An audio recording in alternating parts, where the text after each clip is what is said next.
the one and only MVP, standing beside me. Hey, what's up, MVP? Spree Wells? Yeah.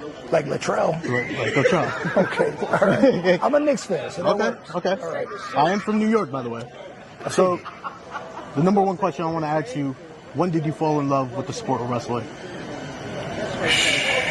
When did I fall in love with wrestling?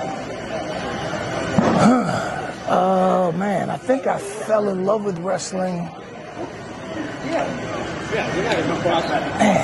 Because I started training when I got out the joint. Mm-hmm. And I think once Norman Smiley introduced me to Japanese wrestling, and I figured out that that's what I wanted to do, that's when the love, the passion started to develop. Got it.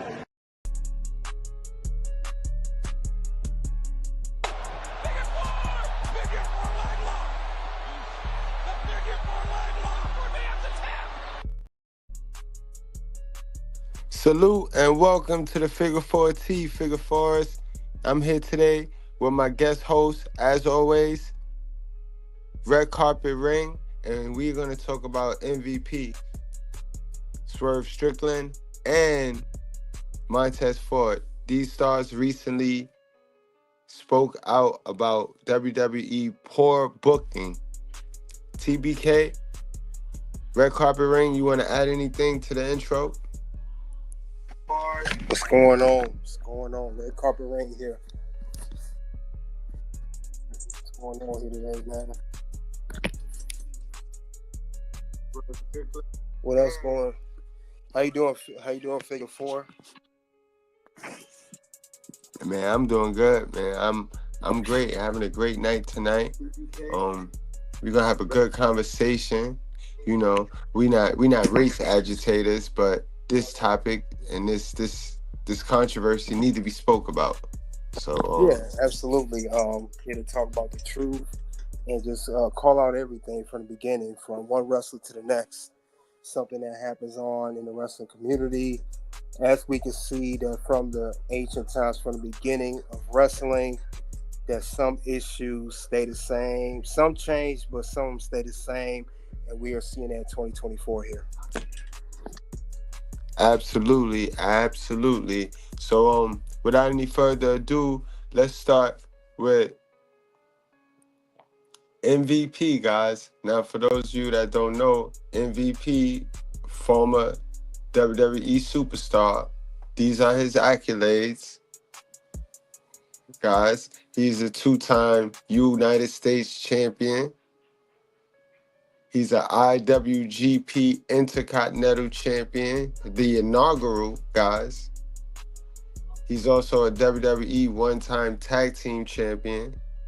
He's a Wrestling Evolution Champion one time. So he got a couple of accolades. He got a lot of accolades in the professional wrestling sport. TBK, do you want to add anything about MVP's career? Yeah, MVP, he was a very good character. He had his good character, whatever. He did his thing.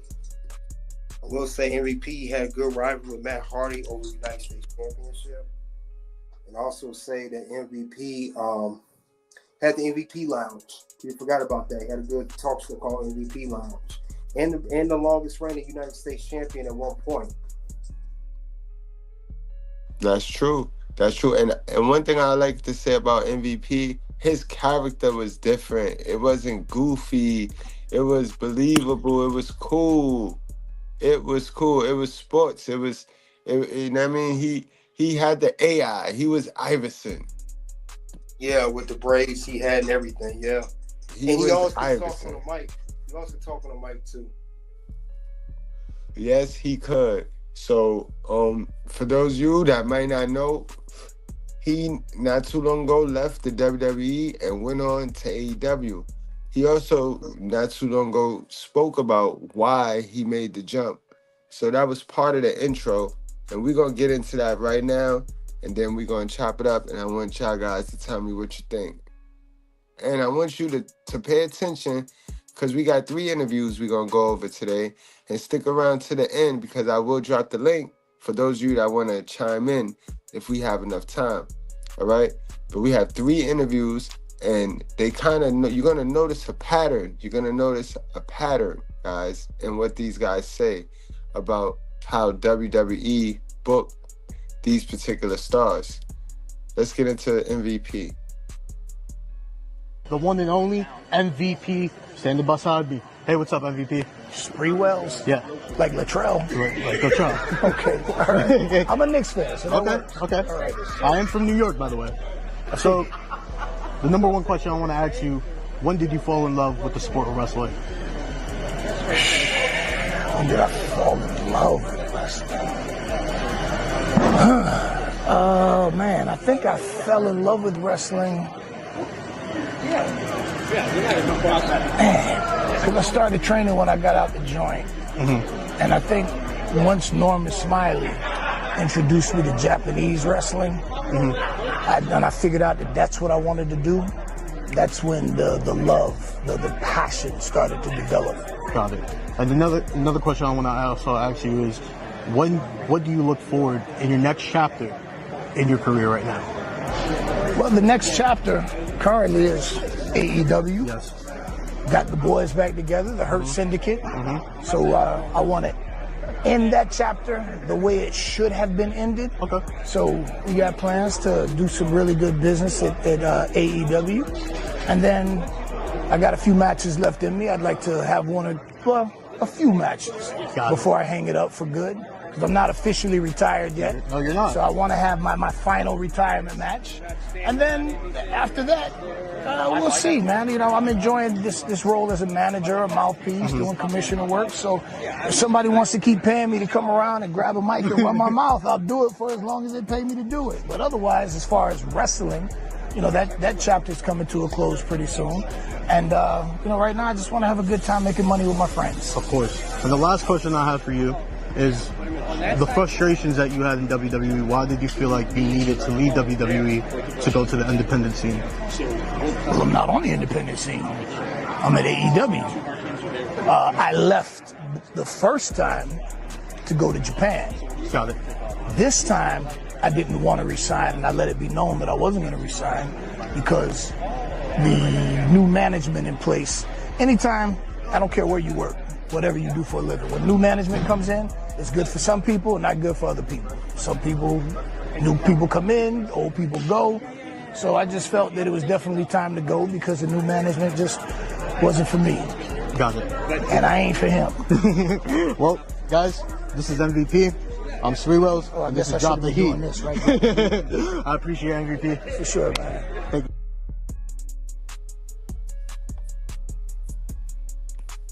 Now, salute, guys. Salute, and welcome to guys that just now entered the chat.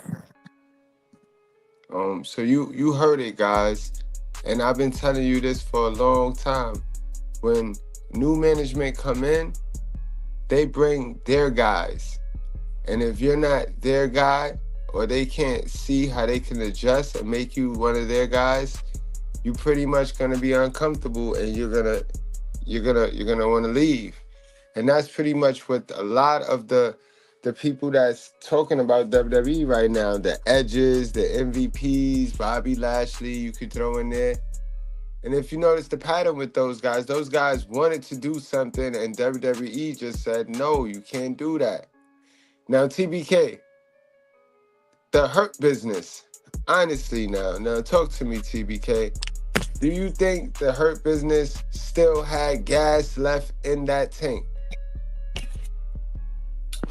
No, not for WWE, no. Because, I mean, times have changed since then. There's no more you can do with that story. At that point, Her Business was forgotten about. They already had started Judgment Day, and Bloodline was in its prime. The original Bloodline, that is. There was no more they can do because it was ended so prematurely. I think if they had kept it going, never ended so early, it would have worked out just fine. Okay, that makes sense. But you do know the Hurt Business was back in 2020, damn near, like the ending of 2020, 2021, when COVID was around. and they was running the Thunderdome. That's when the Hurt Business got really put on the map.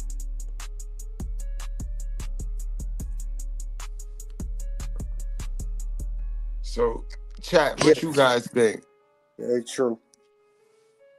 Salute to Uncle Kwame in the building. But what you got to say about the fact that it might have been a little dragged out? It might have been time for it to go. It might have been, but her bitch was so short. I mean, as soon as Bobby won the belt, he kicked him out. Shortly after winning the belt.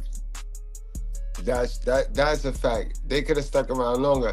And now, what do you feel about the 2.0, the Hurt Business 2.0? Because wasn't they revamping that group? Yeah, Hurt Syndicate? No. Before we got to the Hurt Syndicate, they was flirting with the idea of the Street Profits being part of the Hurt Business. You mean the Pride? They called it the Pride. The Pride, and then Mello, and then they was even saying that would have worked Mello. out fine. That would have worked like a charm, but they didn't run with it. I think that it's just they get behind certain stables, but don't get behind the real ones. I see that. I think that Pride would have been stronger than the Hurt Business. Much stronger. All right, so we're gonna move it right along. And we're going to move it to Montez Ford. He's the most recent call out. And I want to play that interview. And I want us to react to that. Good interview, very good interview, very heartfelt interview. You can see the passion in Montez. And I've always said Montez, he reminds me of Shawn Michaels. He's the black African-American Shawn Michaels. You know what I mean? The way it's set up, he need to put Dawkins through that glass and go on to be great. And he know it. He know his worth. And let's listen to what he got to say, guys. Get the likes up, guys. Do you want to run off the Street Profits accolades? Because I mean, really, they only got tag team titles, WWE tag team titles. Yeah. Well, they're the fastest team to get the Triple Crown. They held the NXT, Raw, and SmackDown Tag Team Championships. They only held for one each. They've been on the main roster since for 4 years now. But other than that, they haven't really done it besides tag team. They never been undisputed. You notice they never been undisputed tag team champions. Only Usos and KO and Sammy and Judgment Day. I found that funny too. Now thinking about it, why Street Profits never won the undisputed tag team belts? That would have helped them out too. Good point. On TV was in that rather crazy ladder match on SmackDown. Yes. How are you feeling after all that? I feel like I'm the greatest athlete in the professional wrestling circuit. I feel like I'm the greatest entertainer in the professional wrestling circuit. I feel like I'm the greatest of all time. I feel like my confidence is at an all-time high. I feel like I'm the only one consecutively that's been dealing with the bloodline in every variation of the bloodline for the last 4 years. I've been the one doing it. I've been the one that's been trying to fight off this disease. Me, Docs, and occasionally Kevin Owens. But you see what happened to Kevin Owens recently. He's a little frustrated. And I feel like I'm on the verge of becoming the same way. Like, how many times I got to take down another variant of the bloodline? And it seems like every time we get close to the tag team championships, the bloodline shows up. So yes, I feel fine. My body was a little bruised. It was a little woozy or whatever you want to call it after the ladder match. But just looking back on it, going like, man, not only did I put on a show, I almost won the tag team championships. And not only was the bloodline in the way, but now DIY was in the way. In the last few weeks, we were seen pairing up with them, helping them. Like, hey, let's join forces. I know we want to both be tag team champions, but what's up, man? I know we both want to be tag team champions, but, you seem to be in the way of what we're trying to accomplish. And so now, if you see that in that match, that's exactly what happened. Helped them out for weeks.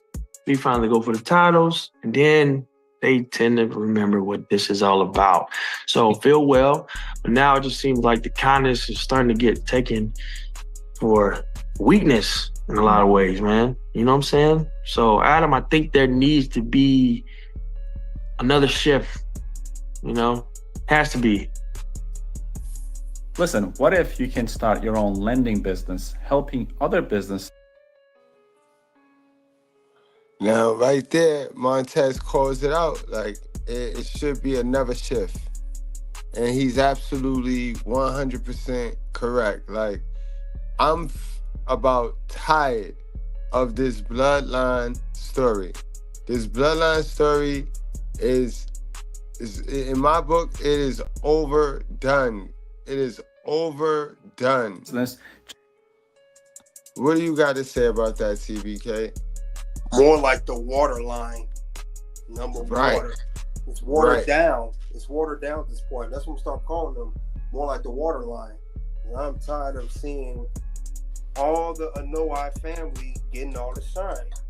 It's always the Anoa'i family. Let's just call it what it is. And, this year, Hell in a Cell tops it off. I mean, not Hell in a Cell. This year, War Games tops it off for me. No later WrestleMania 41. Any story of that, just write that off. New year, start off. But yeah, definitely War Games is the last time they should all be together, definitely. If you got any loose ends, just finish up at WrestleMania 41 next year. But I'm tired of the bloodline because it's getting watered down. I mean, every stable we got tired of some point. Look at the Four Horsemen. Look at NWO. Look at Evolution. Look at the Bullet Club. You get tired of it after a while. Bullet Club's still going on, but it's nothing like it was. See how Bullet Club's still going on in New Japan? No one cares about it because it's not the same like it was when AJ and Finn and all them other guys was around. That's why I'm feeling Bloodline's going. The Bullet Club route. You're here, but we don't care about you no more. You've been around too long. So end that story while you can. Facts. That kind of brings me on to my next question. The Street Profits have been on a journey over the last 18 months to 2 years. Where are you at now, and what is that next shift for you guys? Next shift is figuring out what's wrong, man. Like how many, like in life, you know, like I was speaking to the last John interview. It's been almost 4 years since we had like any type of goal, any type of tag team championship, right? And in the age and the era we live in now, if you don't have something to show your worth, people don't pay attention to you. And the sad part is, it's not like the Street Profits have we haven't shown our worth. We have plenty of times. Evolve, NXT, Raw, and SmackDown tag team championships. We're actually the first tag team to win the Triple Crown. No, not the first. We're the fastest tag team to win the Triple Crown ever. So it's like all these historic accolades and feats, but still not in the conversation. And that bothers us. Well, it bothers me specifically. I can't talk for anyone else, but when you do something for a long time and there's no accolade, there's no conversations, there's no, oh yeah, they're great. That, to me, that bothers me. I like being talked about. Not necessarily in a bad way, but I like being talked about. And the fact that we're not being talked about after everything we've done, man, makes you feel like you don't belong. It's like you're worthless. And I know I ain't worthless. But you see all these new faces come in, and it's granted, they're getting opportunities. Great. Let them in. All these new opportunities, new faces coming in. But it seems like we're getting overshadowed. Nobody's talking about us anymore. And maybe it's because of the failures we keep presenting to them, getting close to the tag team. Absolutely. And it's so if once you become hot and the fans start rooting for you, and we've been rooting for you, and the company ignore us rooting for you, sooner or later, we gonna stop rooting for you, and we gonna go to the thing that the company keep pushing down our neck.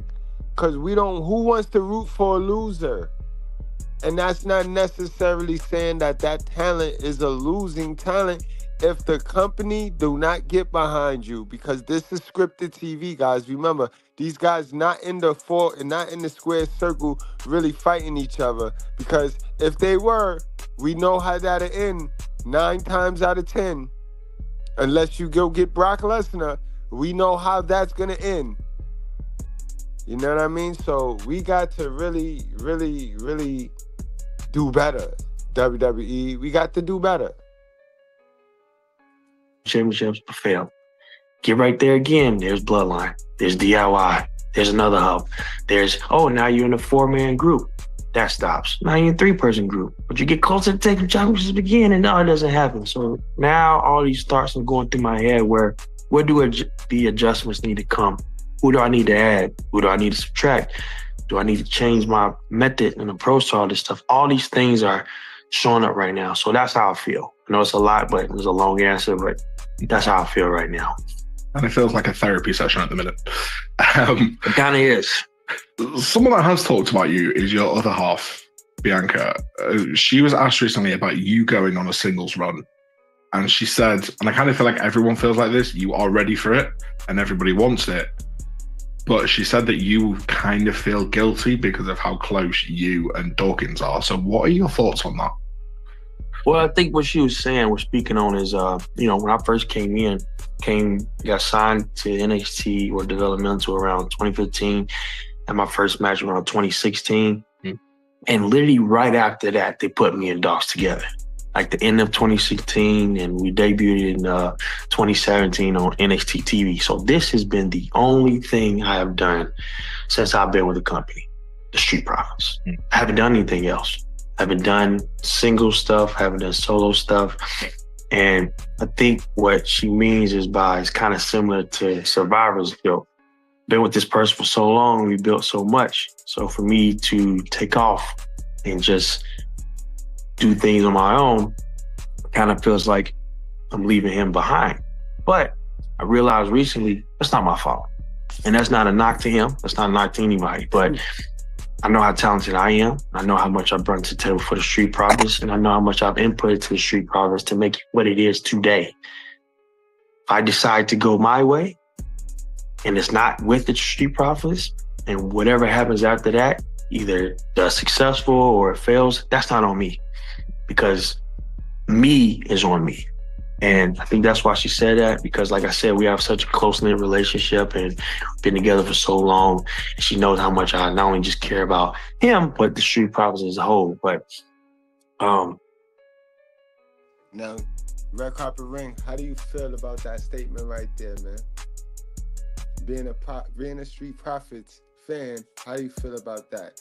And also being a Montez fan. I feel like Montez has a very good point. He has been a tag team long enough, and he's also seen the recent success of Jey Uso, who's also in a long tenure tag team, go on to move to another brand, which is Raw, and get a singles championship, the Intercontinental Championship. Now, on top of that, become the fastest, well, not the fastest, but the most popular superstar on Raw with the merchandise, very popular catchphrase. So if it can work for Jey Uso, why can't it work for Montez Ford, who's clearly, no offense to Jey Uso, he's clearly more talented and more athletic than Jey. If you compare Montez Ford to Jey Uso, it's apples and oranges. Montez got him beat by a long shot as far as singles competitors competition. So he sees that. He sees the which really offended me, that other guys can get solo stars as well, but you can't do for Street Profits. You limit them to a tag team. So Montez got a point. Dawkins, I would see he's better fit as a manager.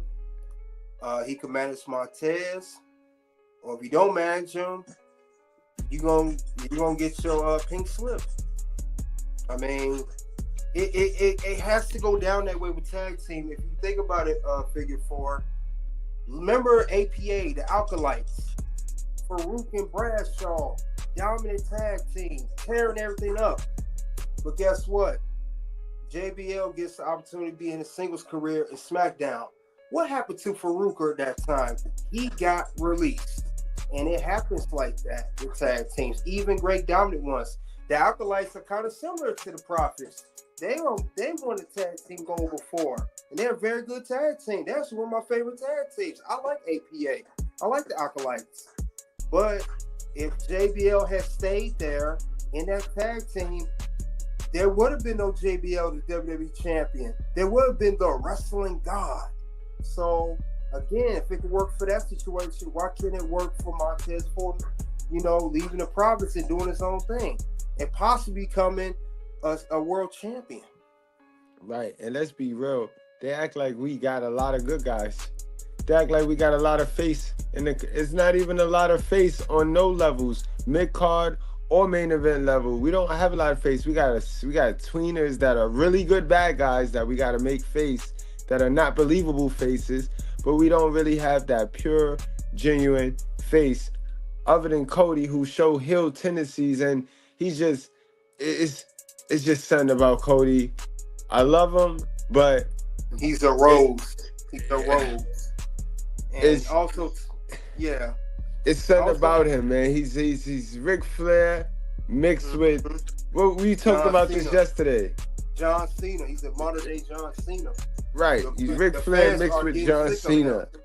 Yeah, the fans are getting sick of him. And I just want to say this too.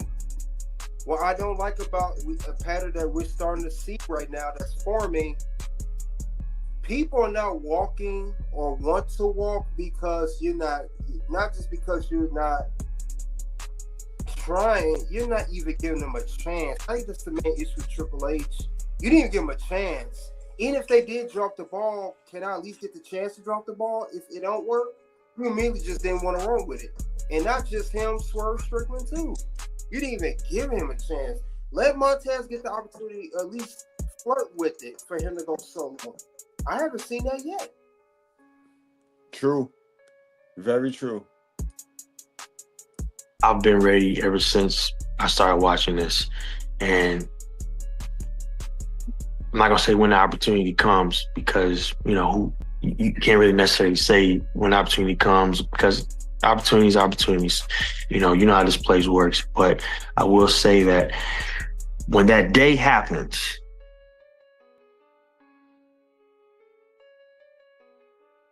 $20, $180. He said that with that's how many clients I'm gonna.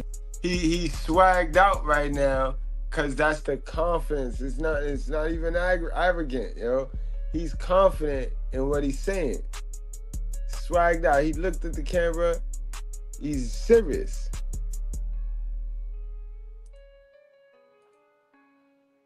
How will you know when the time is right then for you to go solo?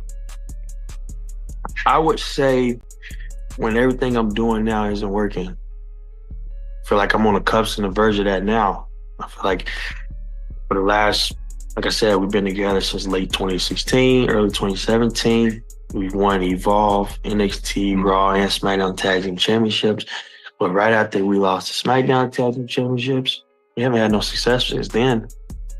Been the same tag team. We've been doing the same things, had the same passion, actually upped my training to be in the best shape of my life, and there's still no success. So now all these questions are popping in my head are like, what I need to get rid of, what I need to add, what do I need to subtract, what am I doing wrong, what do I need to change? Yeah. And that's where I'm at now. Because I'm not old, but I'm also not young either. And these are all the things that are like going through my head right now where I'm so fixated on anything in life that I put so much work into it. I don't see results shift because insanity is doing the same thing and expecting results. I'm not insane. I'm crazy, and I ain't insane. So I think that's the main thing. I'm just right now, just looking at where do I need to be at and where I need to go and getting rid of the access fact that is hindering me from being the person I know I can be, which is a world heavyweight champion, which is a world champion. I know that. I can say that. Now, there's no doubt. There's no unconfidence in that. I know that I'm a world champion. I'm a world heavyweight champion. I know world heavyweight champion material, and nobody can take that away from me. But that time is when I feel like And like I said, it could be on the cups over there right now, where my frustration has reached its fulfillment, or I feel like I've closed this chapter, or I feel like there's nothing else to do in this chapter because I've tried every single thing for this to continue to be successful. That'll be time. I feel like essentially it's like how Derek Jeter was. I remember I went to an event. He was explaining when he quit baseball. And I'm not saying I'm quitting wrestling. I'm talking about shifting from the Street Profits. And he said, when I literally gave it my all, it's still like, when I gave it my complete all and there was nothing else I can give to it, that's when it's time to leave. And that's how I feel too. So with that being said, what is left for the Street Profits then? It's finally gaining championship gold now. We had championship gold when, the entire pandemic we were here. When no one else was there, the Street Profits were there. We was there every single week in front of no audience, whatever, entertaining, putting on matches, still carrying on our legacy, winning the tag team championships in the Barclays in front of the audience, and then going the entire reign in front of no one. Being there every time consecutively, showing up.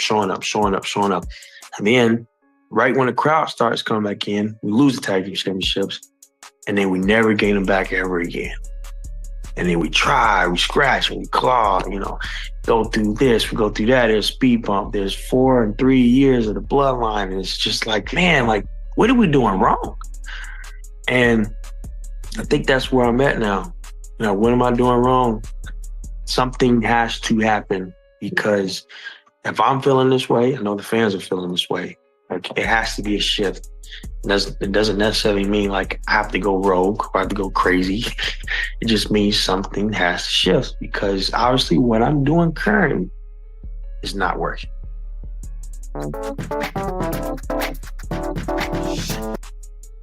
And he ain't never lie. So now we about to get into the booking. And how would you book him out of this mess? TBK? I'm here. We about to get into the booking. Okay. Any suggestions? Definitely, he mentioned something that's good. You don't got to turn him heel. They're competing for the tag team championships on SmackDown against the champions MCMG.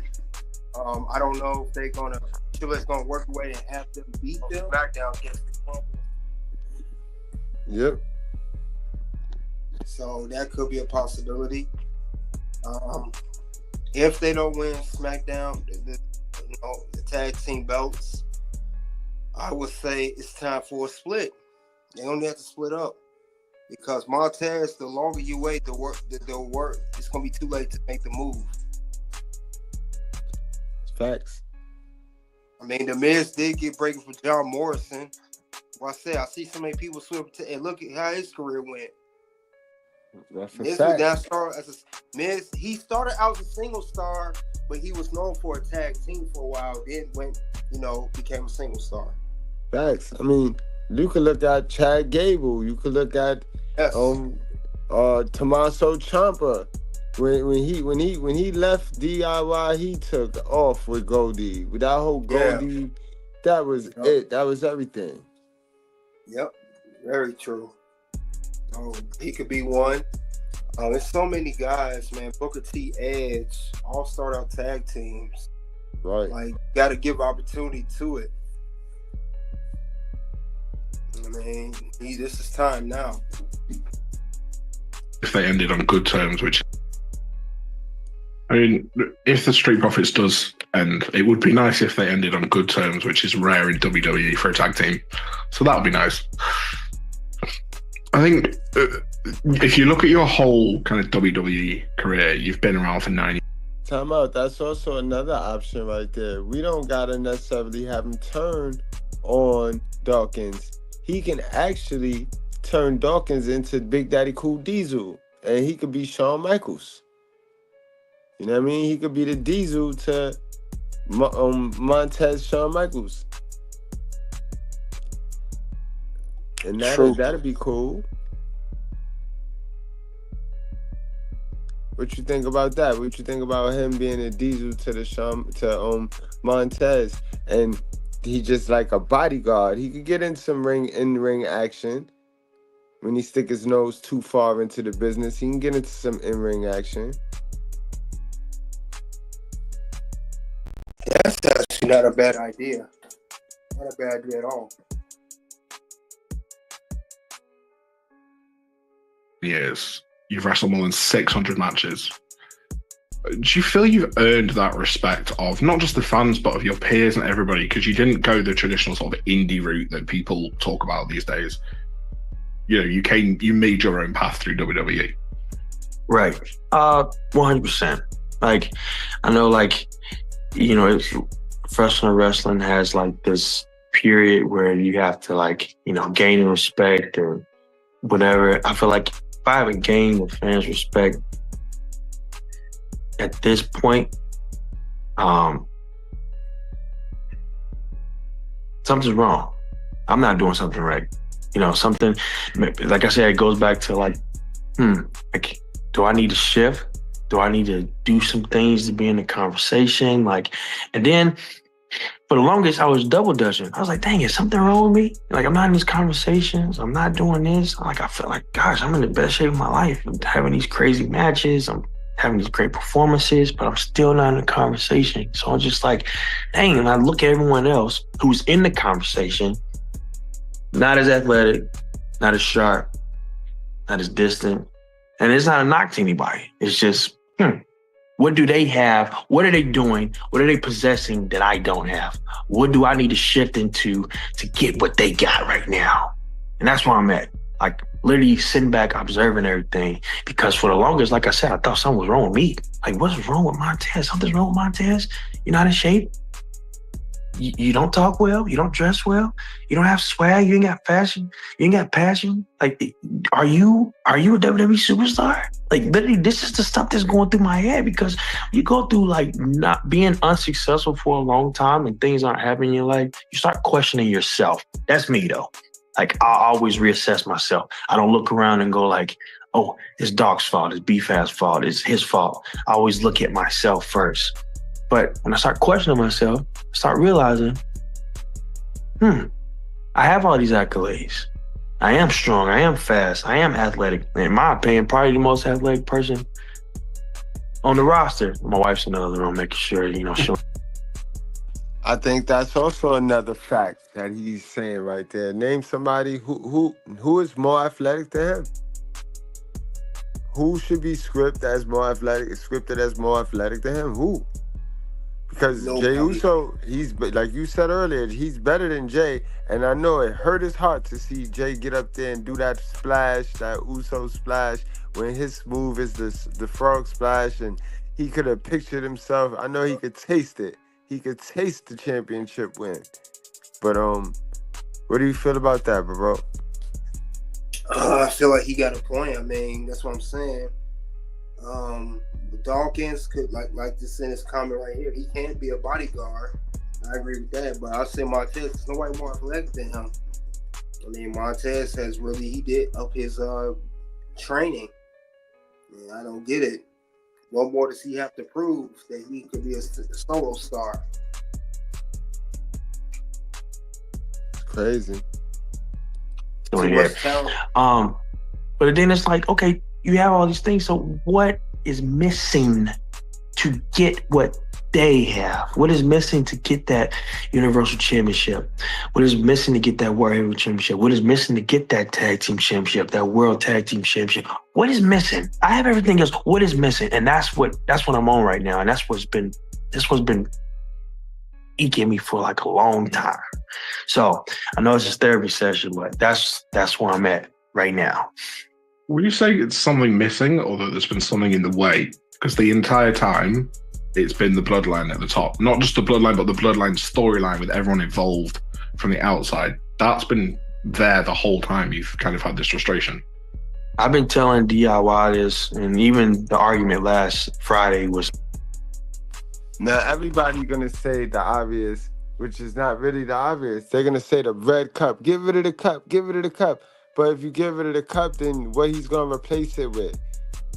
You got to replace that cup with something. You just can't go get rid of the cup because oddly enough, guys, that little cup right there sells. Maybe they need to dress the cup up. Maybe they need to do something with it. Maybe they need to put something in the cup, like some bread, and give it out to the audience. Like maybe they need to highlight the cup. They don't even highlight the cup. It's shit empty and it's just like, you know what I mean? But it's not just that easy. Get rid of the cup. That's like telling Alberto Del Rio or Jericho to get rid of the scarf. MJF now, get rid of the scarf. Like, you know what I mean? Certain things, certain elements make the character. Anything you want to add to that, TBK? That's funny you say that because one person did say get rid of the cup. And we got time to pull it up. We got Booker T. Booker T said something about this too. He spoke on this whole thing of how Montez Ford, he responded. He said that Montez Ford should get rid of the cup. So we'll see. Yep. We'll see what happens next. That's the obvious go-to. It's the easy way out. Get rid of the cup. Very true. Agree about this. I said, we all have a common enemy. It's the bloodline. Bloodline is like a disease. Think about it. They have so many variants of it, and a new variant shows up, and that variant is adjusted and took everything down. And it just seems like at this point, the bloodline can only take out the bloodline. If you think about it, then this new variant is now taking down the old variant that was hindering and knocking down so many people. And then now it seems like the old bloodline is recruiting people from who's already been here, or they recruiting help to take out the new bloodline after everything that they kind of established from day one. It's kind of like a disease or a sickness showing up in the body, and then, the body just not being able to adjust to it. And that's what the bloodline has been. And we need to get rid of the bloodline. I know, they got, obviously Roman and Jimmy are now looking to pair each other up, but people are tend to forget, what havoc they caused the last 4 years. So it's like, essentially, part of me is like, yeah, I've been going against the bloodline, but now that they're going against each other and they're going out recruiting people, I'm like, nah, y'all handle that because y'all created this mess. So while y'all handle y'all's mess that y'all created, I'm going to handle the stuff that I created for myself because I've been handling the bloodline for a long time. And now it just seems like, well, maybe if they take each other out, then that can open up doors for me to focus on what it needs to focus on, whether it's getting the tag team championships or adjusting to something else, because that just seems like to be in the common thread of everything. I mean, look at it. Kevin Owens is attacking Cody. All these weird things are happening because the bloodline has just trickled down and infested everything for everyone to adjust. And now we got us and DIY going at each other, all because of the bloodline. You got Kevin and Cody going at each other, all because of the bloodline. Honestly, all of the teams that's involved in this, they can go dolo. DIY, we know Johnny Gargano and Tommaso Ciampa could be great individuals. So now, he's kind of booking a nice little scenario right now, guys. Just think about it. Bloodline, just write off one member of every team they playing against. That'll leave Montez. If Bloodline run down on Dawkins and put Dawkins out, and now Dawkins get written off TV, he sit up for a while. Now Montez by himself. That's a one way to get him to a dolo solo run.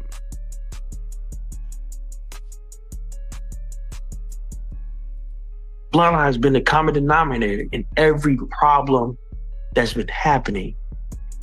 They just need to go away. And I feel like once all of us adjust, or whether it's the new bloodline or the old bloodline or everyone forming together to take care of the bloodline, that issue will be handled. And that's why they've been the main topic, because no one has found an answer for the bloodline. Jimmy and Jay had tag team championships for a very long time. And Kevin and Sammy obviously reached that goal at WrestleMania. But now, guess what? The Tag Team Championships are right back to the bloodline. So I think first we need to take care of the bloodline. And from there, everything else is history. Take out the source, take out the head, everything else follows. I was going to say, the way you talk about the bloodline is kind of how people spoke about the NWO in WCW like 30 years ago. Does it kind of have that same vibes to you? I mean, they do. They the same vibe. They have all these new variants. And No, that's a good question. What do you think? What's your take on that, TBK? Because 5 years now going on. Yeah, they got to get rid of this bloodline. Like you said, every time team can't go solo, but something's going to have to change, because not only bloodline has been doing it for years, you have invaded SmackDown.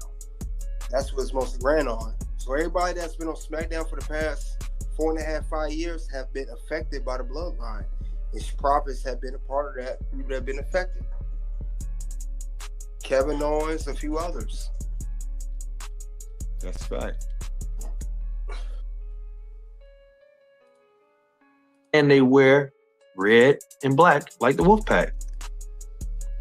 I think the only difference is the name, I mean, it's not a knock to the bloodline, but you gotta look at it, man. Like, such a strong force, and they created such this strong element of surprise and a strong dominant.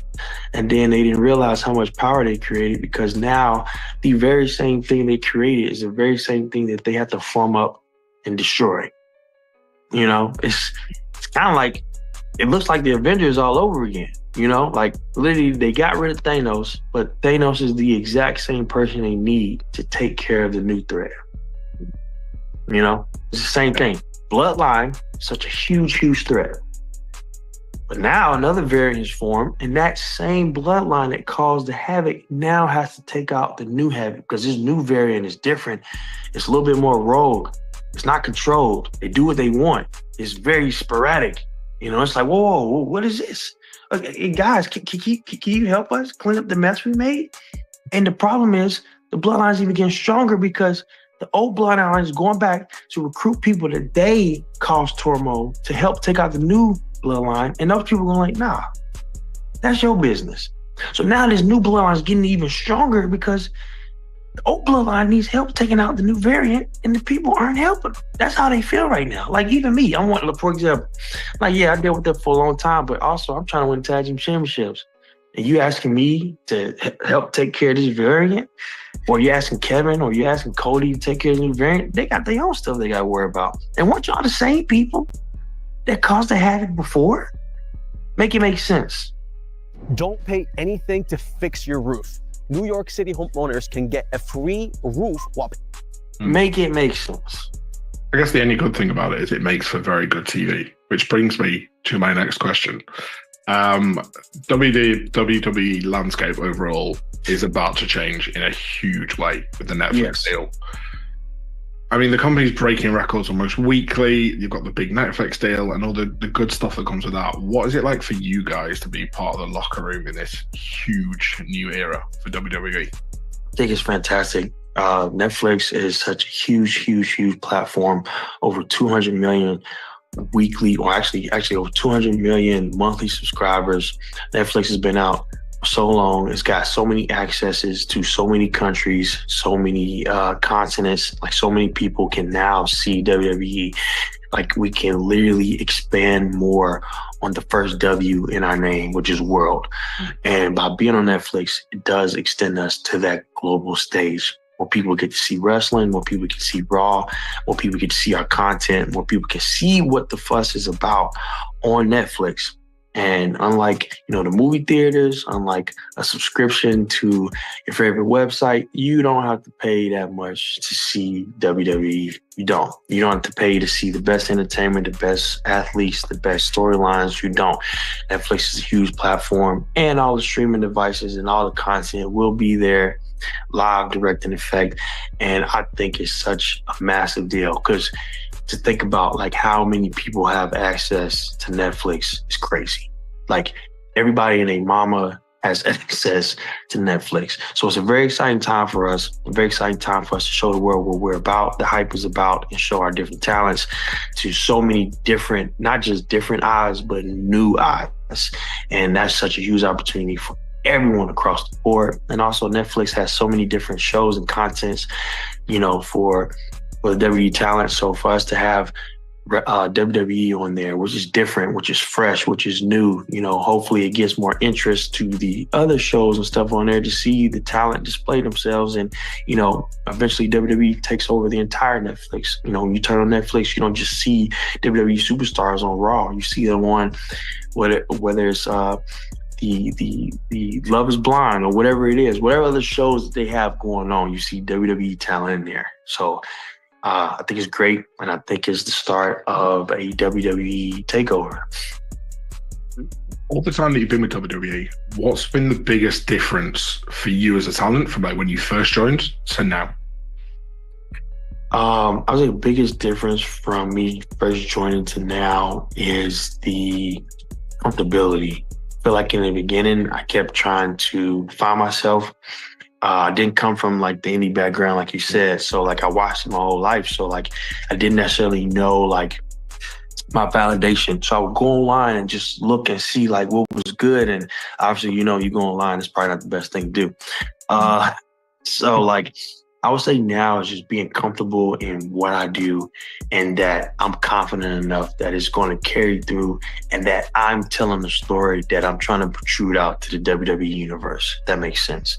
Yeah. I would say that, like, just feeling so much more comfortable in everything and just everyone knowing like what my intent is and being able to not just tell a story, but tell how I'm feeling using my body and expressions and emotion without saying the word sometimes. Because you can't hear what everyone's saying in the ring, you know, live TV, all the fans are screaming, but just adjusting and making myself comfortable and showing the world, like, and telling the story through, like, my body and, like, my presence, my aura, if you want to call it, you know.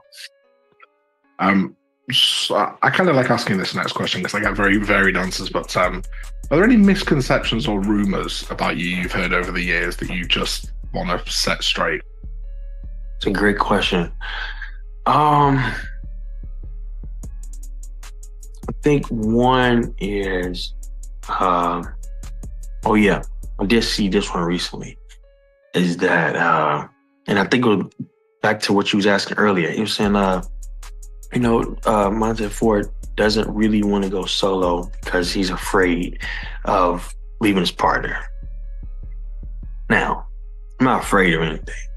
I'm not afraid of, leaving my partner or anything like that. This is what I have been put to do since I've been here. I've been trying to make the best of this situation, just like anyone in life. Like, what I'm doing in the WWE is no different from what anyone does in life. Like, whatever cards you're dealt, you make the best of it. But once you get comfortable, you get success in a certain area, you're confident, and you start trying, and you want to protrude out and go into other areas that you could possibly be successful in. But I think one thing I like to debunk is me being nervous or scared to leave dogs. It's not the case. I would change that to, if that time comes for us to be away from each other, I am ready. Can't speak on anyone else. I am ready. I've been ready, still ready. I was going to be ready, period. So I'll leave it as that. Good answer. And the very last question, what is your favorite British food? Oh. I would definitely say,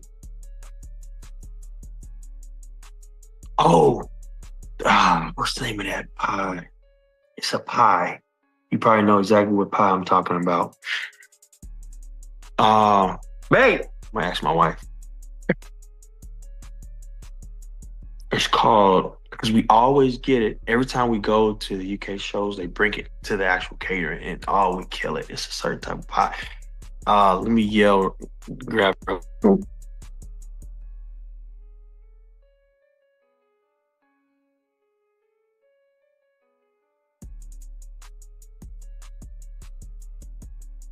Banapi.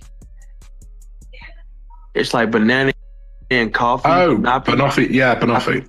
Yes. Banafi. That's Right. hands down. Banafi, that's his favorite dish. Wow. TBK, man, what do you got to say about that powerful and passionate interview right there? I think Montez is gonna go very far, bro. People are sleeping on him. They're not getting the opportunity. And I like the comment the other guy put. He said about who they like at WWE, and we see that.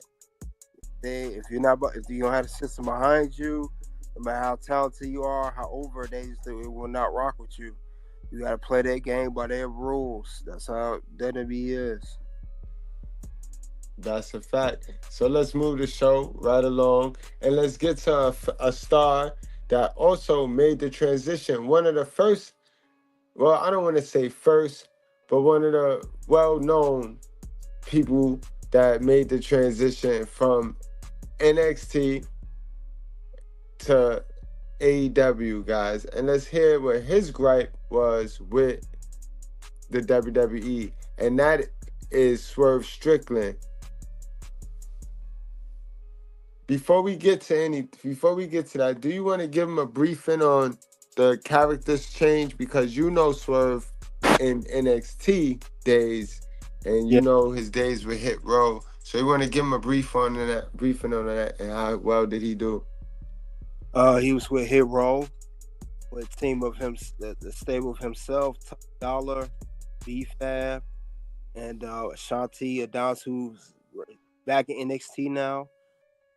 He won the North American Championship. He's feuded with Bronson Reed. Lost the belt to Carmelo Hayes when they got released with the whole COVID thing. Now he went branched off his own. The rest of the Hit Row came back. He went to AEW, had the tag team belts with Keith Lee. Then this year he's won the AEW World Title. And he's been doing his thing ever since. Whose house? Swerve's house. Yep. I always go by the years of what timeline it was based on Triple H haircuts. I'm like, perm Triple H. Okay, 02. That's 03. That's 03. That's 03 right there. How was it like working with him then? Oh, dude, I just texted him like a couple days ago, just checking on him, see how he was. He got back to me where he's like, hey man, you still making music, doing anything? I'm like, yeah. He's like, send me your music, man. I was like, okay, cool. Like, just like a little quick 3-minute conversation. Yeah. So talk to him. It was a great experience, man. Like, but I always had like clashes with him, not because like we had difference of like creative. Mm-hmm. It was just like, I'm like, what's your hesitation to make me one of your guys? Yeah. I always like challenged him on that. And he always like, he's like, you know what? All right, cool. He gave me a little bit more and like that. And then I got on the road and stuff, doing stuff. And then he was like, then I did the takeover. And then I was afterwards, I looked at him, I was like, what's your hesitation in making me one of your guys? He's like, no, you're still there, man. You're one of my guys. All right. So he lied to you then, Swerve. He lied to you. He looked you dead in your eyes and he lied to you, bro. TBK, what you got on that? Yeah, he definitely lied to him. He wasn't gonna be one of them guys. He tried. Mm-hmm. Yeah, definitely wasn't. He didn't see Swerve as one of his people. Unfortunately, he missed the boat on that one. Yeah. And Swerve knows that too. I don't know why he's saying that. Trust me, it's just like I was like, okay, cool. 3 months later, I think I got hurt for like 4 weeks or something like that. I was like, okay, I'm coming back to do some new stuff. That's where the grills came in, the color, hair. And I got the inspiration from watching Demolition Man and watching Wesley Snipes. Oh, and, hell yeah. And Simon Phoenix character. So I literally, because he was just like a heel. I think I brought one of my shirts. I got to show you one of my shirts. Oh, please. Yeah. Oh, God. It's a Taco Bell shirt from that. Awesome. I love that movie to death. That movie's so good. So it's incredible. But he was just like a villain that was so charismatic and you couldn't take your eyes off of him. Like, even though he was doing horrible bad, mean things to people, I'm like, I want to see what he does next. Even though he's the antagonist, I don't want him to succeed, but I can't wait to see what he does next. Absolutely. So I took that and like put like hip hop spin on it. That's and then cool. I just came back and they were like, okay. And then like, then after that, it was like the Hit Row thing started just going and all that stuff. But honestly, it was like Shawn Michaels who was just like, hey, like, let's watch tape. So I watched tape with him for like an hour, watching like me versus Riddle from Defy Wrestling and on the Indies. Me and Darby, I was showing him stuff like that. He's just like watching, like dipping and like stop every once in a while. He was like, okay, let's get you rolling. And then so Sean's influence went to Triple H. Was like, hey, I understand you like focus on the show, but this guy right here. Yeah, because. See, and like we talk about off air, Triple H, he got a fixed mindset and he be focused. He focused in on what worked for him in the past and his characters that he trusts, and he don't know how to improvise. And clearly, Swerve just told us it was Shawn Michaels that offered the push, but that lets you know Shawn Michaels only can give you the good word. He can't really execute. Everything now is flowing through Triple H the same way we used to villainize Vince for having the final say. Now it go to Triple H, because if they're not Triple H guy, they're not getting pushed. TBK, you want to add anything to that? Yeah, that's very crucial, man. Triple H, you definitely have there's only certain people you push. We see it now, honestly. I mean, can't keep pushing the same people all the time either. What's the person having all that talent if you push the same people? Absolutely, yo. And it just goes, like Triple H, because he was different from Vince, we gave him crazy kudos. But now that we're adjusting and our senses is adjusting to what Triple H is putting out, we starting to see the flaws, and we're starting to see that maybe this is why Vince put a leash on Triple H those years, because Triple H got unfair booking. Now, one thing you can say about Vince, his booking wasn't this unfair. He had his guys, but his guys consisted of guys that was selling, guys that the fans like. You know, Vince, when we got behind Daniel Bryan, Vince had no choice but to make the right decision. When we got behind Kofi Kingston, Vince had no choice but to make the right decision. Becky Lynch, he had no choice but to make the right decision. Triple H is stubborn. What you got? You got anything you want to add before we finish the rest of this? Yeah, not only he's stubborn, Triple H also know too that he stay on social media a little too much, and since he goes on social media, I think that kind of affects his booking.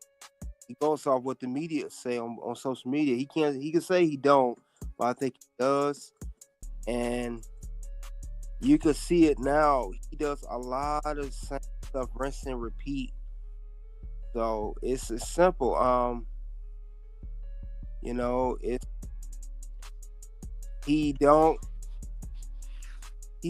like how Vince did things, but at the same time, you just wanted to do what you wanted to do. But is it that much better than Vince now? Now we look at it. Is it that much better? That's the question we have. So, because some of his booking decisions I have not agreed with, some of his PLEs that I have not agreed with. I am not a fan of how the Survivor Series War Games team has set up for the men's division. I'm not a fan of it. It's just like last year, and I spoke about this earlier on my channel. So I disagree with some of the booking decisions. It's just Triple H is the fresh new the head in charge of booking. We were so used to Vince for what, 50, 30, 40 years, whatever you want to call it. He was something fresh and new. Are we going to go through the same drought with Triple H after a few years? We'll get tired of him too? That's the question we'll ask. Now, what I will say, Triple H is what, 55? I want to say 54, 55. He's not gonna be. It's fair to say he's not gonna be head of creative forever. Fair to say. Triple H right now is, yes, 55. I can see him doing this for another 10 to 12 years because he will be 70 in another 15 years. I don't think he's going to be the head of creative in his 70s. I don't see that happening. And if he is, he'll be on the back end. So we have to be prepared ourselves to be dealing with this for another 10 to 15 years. It won't be another 40 like Vince. Vince ran it for what? The 80s, 80s, mid 80s, all the way till a couple years ago. We're not going to get that with Triple H. So whatever booking decisions that he makes now, the way how he runs it, it will not be that long. Matter of time, we're going to get somebody else. This may be far-fetched. We may get a Cody Rhodes somebody in the next 10 years. He may take Triple H's spot later on because he is the face of the company, and he already say he plans to retire by 45 as a full-time wrestler. So let's just keep it real. That's a fact. That is a fact. And Triple H booking is not that magnificent when you really look past the fact that, like you said, Vince McMahon was from our childhood till now. So we looking for something Vince McMahon can't give us. So Triple H, he knew what it was, and he gave it to us. But now that we see the pattern in his booking, everything is formulaic, guys. Let's be real. Let's be straight up honest, guys. Everything that he does for SmackDown, he does duplicate for Monday Night Raw. Every single storyline, guys. Think about it. Think about it now. The Bloodline storyline was the exact same storyline, give it just different characters and give or take different nuances to the Judgment Day storyline. He packed them. He packed the Judgment Day with all of the titles. He packed the Bloodline with all of the titles. So he has obvious bookings. Even now, right now, right? You see how you have Tiffany Stratton and Nia Jax. They can't do nothing apart. The same way you have Liv Morgan and Raquel Rodriguez. They can't, like, he's booking so obvious. And then there's the elephant in the room, how if you pay attention to the calendar and you watch the hometown of these stars, that'll tell you who's going to get the title and where and when. So Triple H, I mean, it's been good television, but it's been obvious television, guys. It's been very obvious television. Think about it. Our best feud was a duplicate of the Bloodline story, because the Bloodline was fighting over that hulu, and then you had Hula Fala. The Hula Fala, and then you had the Bloodline fighting over. I mean, you had CM Punk and Drew Mack fighting over the bracelet. So Triple H is just always going to what worked. He has his little NXT mat and tricks. He have his NXT storylines that work for him down there, and then he bring it to the main roster, and he have his trustworthy characters, and he stick with what got him to the dance. But he cannot improvise. He cannot improvise in his booking. We see that in the fact of LA Knight and Jey Uso. Those two guys got the title way too late in their career, because LA Knight should be losing the title right now. LA Knight should be losing the title right now, not sitting there with the title doing nothing. What's your take on the LA Knight situation? He shouldn't be the United States champion right now. And I'm getting tired of him too. I've been getting tired of LA Knight. He's doing the same thing now he did when he first got back main scene. I mean, he's not the best in-ring performer, and his promos are lacking, and he's not as over as he was over a year ago. I'm just saying. And I know I'm gonna catch flack for this, but I really don't care. I think the reason everyone likes Triple H booking so much and everyone loves the way he's over head of creative, it's not just because Vince is gone. We got tired of Vince. I think everyone is so high on Triple H because he at one point he almost lost his life. He was on a surgery. He had cardiac arrest. He had the heart procedure. I think everybody felt bad for Triple H, man. They felt bad that he almost passed away. They felt bad for him, and I think because that heart procedure he was on a cardiac event, his genetic heart issue. I think everyone felt so bad for him, and that he pulled it through, which I'm glad he did. I think that's why he gets so much praise, because at one point this man almost was close to not making it, similar to Ric Flair. And I think that's why people give him that, because out of I'm not trying to hate on Triple H. He's a victim.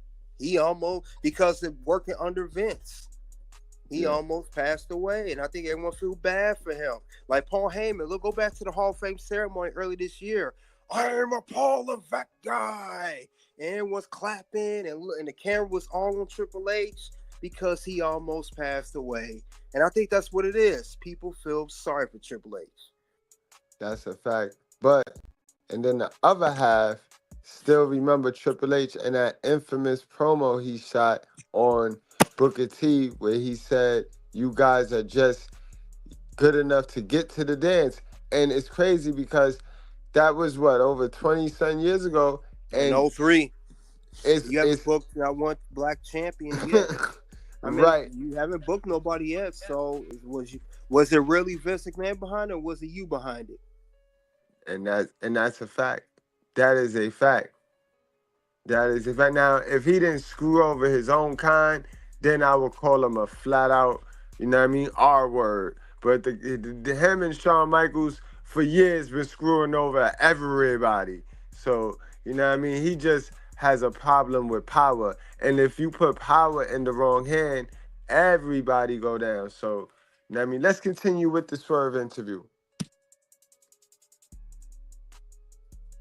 Triple is like super passionate about his product, and he was just like, that was when the Finn Balor was running as NXT champion and stuff like that. So he was just like so focused on getting this product right and everything. But sometimes like time will go by and he doesn't know, and then like this guy's like drifting and drifting and drifting. Like, oh wait, we don't want to lose you. Like, so Sean is that guy that like, hey, this guy right here, this is the one you want to bring back. Yes, let's get him. Nah, my ass. So Swerve, you believe that? So he crazy all of a sudden. This creative genius, this creative mind just fade off. If you not in his plans, he has a fixed plan. He's a fixed booker where he has a fixed mindset. And you're not in that. It's not that he forgot about you. He never planned on remembering you. And that's what it is. But I like the way you left room for your return, though, Swerve. Great guy. And to come on, Swerve. I mean, Triple H, like you said, I call him a puzzle booker. He has every piece to the puzzle. If that puzzle do not fit, that piece of the puzzle do not fit in that puzzle, he is not going to fix you in that storyline. Everything's a puzzle to Triple H. It's pretty much, it's lazy booking. It's lazy booking at the same time. It's lazy booking. Facts. I mean, we literally saw the Ula Fala over Roman and Solo on SmackDown, and we saw the necklace between CM Punk and Drew. What was the difference between those two stories? You gotta be kidding me. What was no difference? No difference. No difference at all between those two stories at all. And it didn't make any sense at all. I mean, come on, man. How more obvious can it be?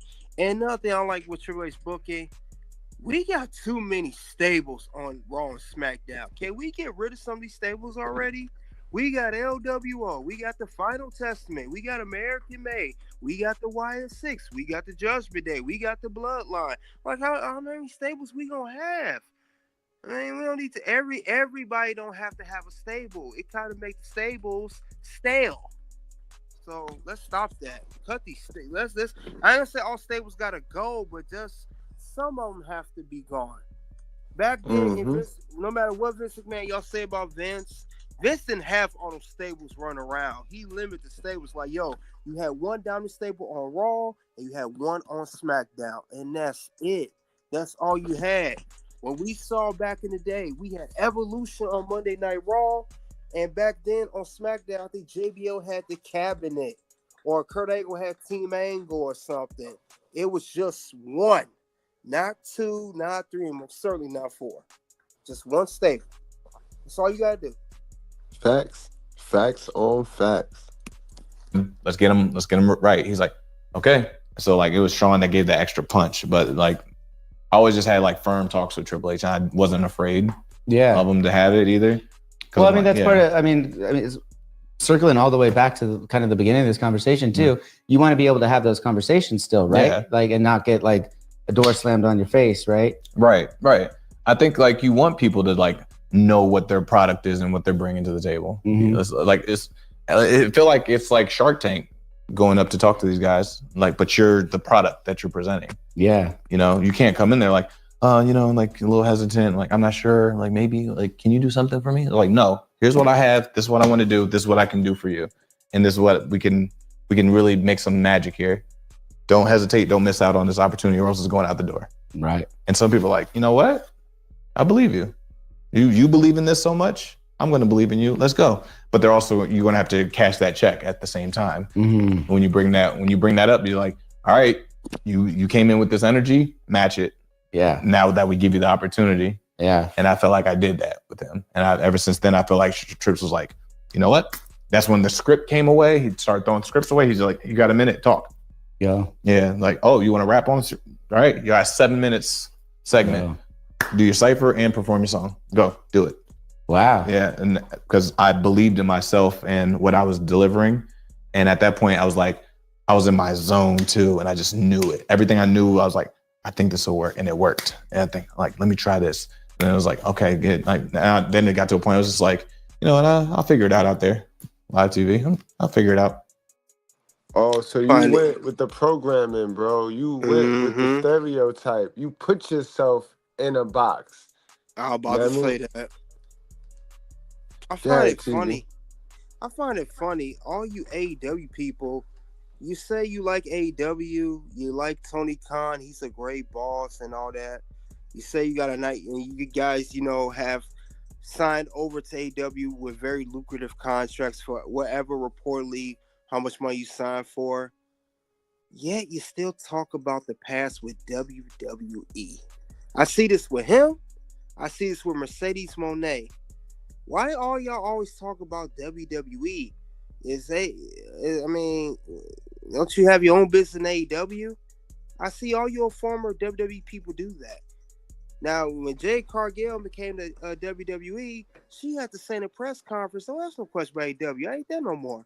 I don't see you guys doing that over here. You're still talking about WWE. Y'all all still do that. Y'all, I never hear them say, "Hey, I'm in AEW now. Can we start talking about WWE?" I never hear y'all stop that. Good point. Great point. And then, sure enough, boom. That's that's the progression of your creativity on that, right? Yeah, and your skill, honing that in. It was just like I just knew who I was. I knew who I was, and I knew I wasn't just like portraying something. I'm just being.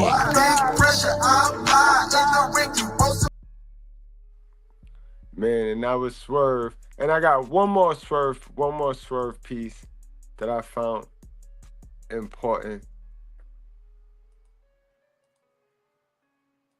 You dropped some gems on this one too. Is there something you learned from Shawn Michaels in NXT that you've carried with you to be the character you are now? I would have like hour-long tape studies with him, like close the door, boom, it's me and him watching old indie stuff. Wow. He wanted to see like, okay, what got you here? What made us sign you? Show me that. Because like you're doing well right now, and like I see what you're doing, but I want to know what got you here. What made you be the signing, you know? And so we went back to that. He's like, me thinks you on point because that's what Turnbuckle King said. That's Yep, that's exactly. true. And That's true. that's a strategy that people use to tug on people's heartstrings Yes, because the victim get rewarded. yeah, same thing. And then Roman, not just his cancer. Roman turned heel like we wanted him to do years ago. He did that at that time too. He just lightning struck in the right right direction. Yeah, he right though. It's similar to Triple H. People like Triple H in power because Triple H had that heart issue. For whatever reason, the genetic issue, whether he was on, the juice or whatever. But yeah, people like Roman, yeah, and it's mostly because he went heel. It ruined Bray Wyatt. That's another story. But he won the title, and he got out. He changed the whole character. So yeah, that's the whole thing. People just like for a certain thing, a certain reason. And don't forget the elephant in the room. People like Paul Heyman's heel, and when you put Paul Heyman with anybody, it's going to push that person over. Yeah, definitely. Paul Heyman's definitely a big part of it. Definitely a big one. But yeah, he right though. I mean, yeah, yeah. So Roman, but see, Roman, that bloodline has ruined a lot of people. That bloodline's ruined a lot of people. I mean, they literally been running the whole WWE. That's a fact. And Uncle Quam says Swerve Strickland had the potential to be the next Rock, if not better, with the new generation. If it wasn't for politics, I think, I think you spot on because I do you one better. I think he would have been the Booker T. He would have been our Booker T. Because they replaced Swerve with Trick Williams. If you like my guy Trills, then you already know what time it is with Swerve because that's what NXT did. Yep, that's exactly what's going on. So it gets like that. That's just how it goes. Yep. Yeah, just how, I mean, it's true though. Roman got sympathy. Triple H got sympathy. Yep. He got sympathy. That's why you like him. You like because he almost that man was. Well, he said he was a nose away from the 1 yard line. He thought that was it for him, and he made it. And we glad he made it. But I like how Shawn Michaels booked NXT. I like how he does over there. But I don't see him coming to the main roster. That'd be Triple H's job. So yeah, and I'm just looking at the chat right now, and it's a crime. R-Truth, Ron Chillins is one of the dopest, and another athletic dude. Now you gonna say he trash because then we gonna fall into this we gonna fall into the way they script him, but the man been here for a while. He's experienced. If I show you his title, his title collection, you're gonna be like, oh damn, he had all of those? Yes, very decorated. But in WWE, no. Little Jimmy was over. Little Jimmy was over, boy. Little Jimmy should have had a run, bro. If we could give The Miz the world's title, The Miz, we could have gave Little Jimmy at the time the world's title, bro. Yeah, he definitely should have got that. I understand that. I said so many opportunities, man. It's not enough spot. It's not enough. I said before, everyone's not gonna be able to get a piece of the spotlight. Somebody's gonna have to take a L on that. One thing I agree with you, what you said, and I'm thinking about it. We do need another a wrestling corporation. Yes. We do need another one. Yes. I don't know what the name is gonna be. I don't know. Need something. If somebody watching right now, y'all got a little bit of bread, why not invest in a wrestling company? That is booming right now. And you got the stars. Because we definitely need some more. We need to spread this apart. It's too many stars on both shows. Yep. It's not enough room. And the third brand's not gonna fix it either. Let's stop that right now too. That's not gonna fix it. And guys, we have yet to have a African American. I know some people don't like the word black, but you know what I mean? We have yet to have an African American born WWF WWE champion. Nope. Never. Not Bobby. Not Bobby. Not Kofi. Not Big E. Most certainly not The Rock. Nobody. When are we gonna have an all-American African American world heavyweight champion in WWE? That remains to be seen. Triple H don't know how to book the black wrestlers. I'm not saying he don't like black wrestlers. He don't know how to book them. Don't know how to book them. Let's wrap this thing on up. We watched like some PCW matches. We watched some Defy stuff, and he was just like watching. He was like, boom. He was like more like analyzing. He was like really paying attention to like my pacing and how I move, and then who I was. And then he was like, I see what kind of performer you are. We're not really putting you in the position to be the true performer you are. Now I see it. And that's where he started like having creative meetings with Triple H when they were like writing TV for the next week or so. It was like, then he would be texting me on the side like, all right, Trips wants to see this out of you, this coming match with Bronson Reed. And I was like, oh, that's it? I can do that. And then next thing you know, smash, boom, boom, boom. We have the match, come to the back. Sean's like taking me aside, like, that's what I'm talking about. Yeah. Those motherfuckers. And I was like, everybody like, yeah. And I'm like, how do you even get in a position like that? Yeah. Like, you know, he's not doing tape study with everybody. So it was that was a process of like frustration. It came from frustration, like a lot of those like moments. Matt Bloom brought me into the office with Canyon at the time, and I was getting a promotion. I was like going up and paying and stuff. But like earlier in that week, here's the frustrating parts of this. Like, so when WWE and NXT is like promoting this and doing this and this and that and that, and like you're tweeting, supporting everything, like, oh, this is coming to the Peacock. Yeah, we're doing this. Retweet it. Hey, this is the new show coming out. Yada yada yada, and we have this promoted. Tweet it. Yada yada yada. Mass tweets and stuff like that. But then like when you like they'll say nothing, whatever, and like, okay, you're doing your job. But when you say something like unappreciated tweet, no context, you just tweet unappreciated. Yeah. They call you and like, hey man, we see you tweet out unappreciated. What's that all about? But you miss all the other stuff that I did. Exactly. TBK, chime in on that, man. So he said he underappreciated. And he just signed here. So they really do not care about Swerve.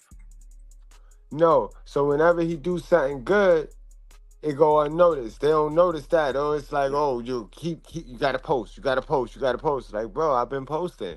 So you ain't see that. But then when I put something like, yo, they sleeping on me. They don't appreciate me. You see that motherfucker shit, because you know Triple H is on this internet. Triple H. He on that everywhere. All the and time. That, I think that's his kryptonite too, because we think that Tony Khan is the only person that's letting these IWC marks book his show. Paul Levesque too. Mm-hmm. Absolutely. You didn't see anything about me like that 2-minute promo video I put out. Nobody like mentioned, but you'll see that though. So that was one of the things I brought up in the meeting. I was like, well, this is exactly what I say. I feel unappreciated. I feel like I can do more, and I think y'all know that I can do more. Why not, like and Canyon was right there, the guy who can like hire me and fire me at any point. And I was like, well, yeah, I have a year left here on my contract, and like I would love to make an important impact on that time. Yeah, you know, because I have options. I can go anywhere. And that's like me like laying that out to him. I was like, oh, I want to be in Shawn Michaels' class. He was like, oh, he's not really having a class right now. He's doing this. He's kind of writing TV, so he's not really hands-on with them. I'm like, well, can I like do like watch tape with him or something? Like, his office is right over there. I'm like, okay. And then went over. Like, hey, Shawn, can I have like time with you? He was like, yeah, absolutely. Here's my email. Send me 3 matches. We'll watch them. Wow. I was like, and then that's the crazy thing about a system like that. It's like, oh, I could have just went to his office instead of having to do these mind games of like, let me change my hair, let me do this, let me say some wild stuff, or like, let me do this. I'm gonna get their attention. Or you could just go knock on his door, who's like right there. You see, we walk past it every day and stuff like that. And that's like this wild, like it can all be so simple. Yeah. Especially if you're already performing well.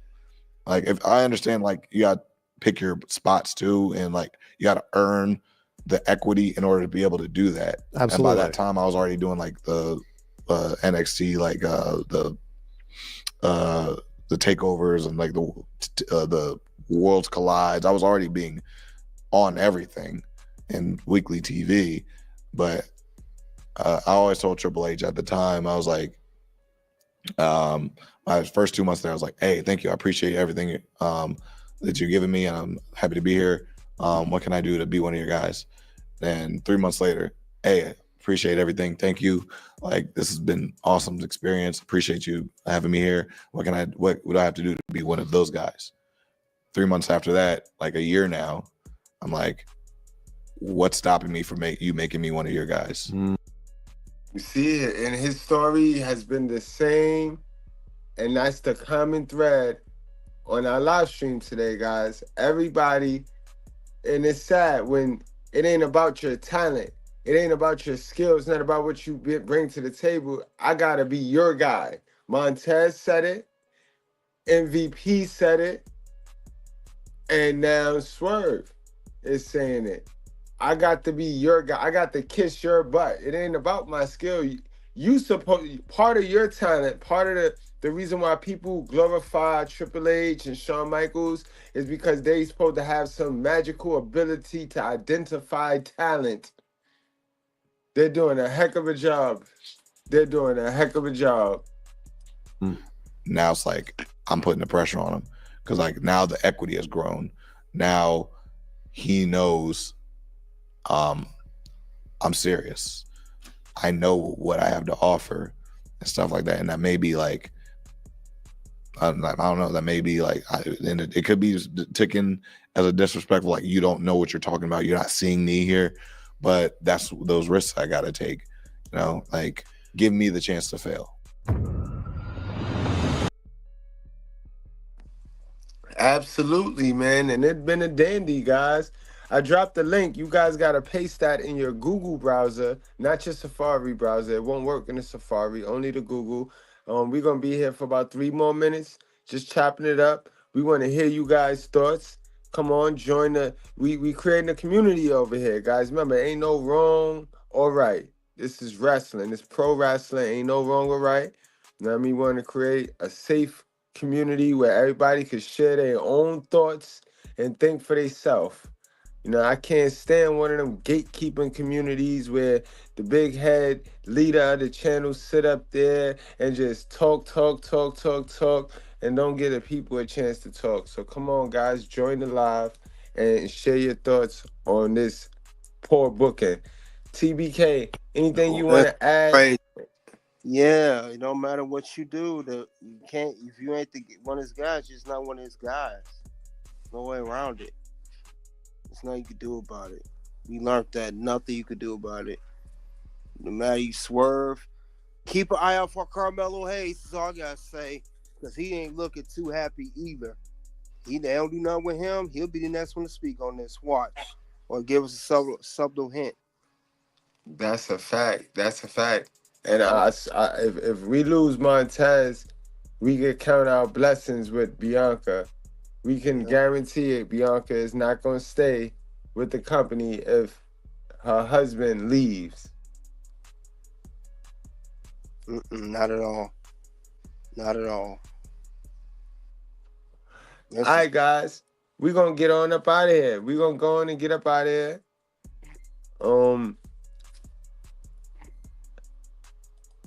Until next time, guys. Y'all let us know what y'all think in the comment section. We'll see you guys later. TBK, wrap it on up. Let them know where they can find you at. All right, you guys can find me at the Red Carpet Ring. As we hear on here, talk about weekly shows of Raw, NXT, and SmackDown. Also, we also can check me on the Toxic Ring Scandal, aka KDH. And also, you can also catch me at the Pink Square Circle for women's wrestling content. But thank you all for coming out.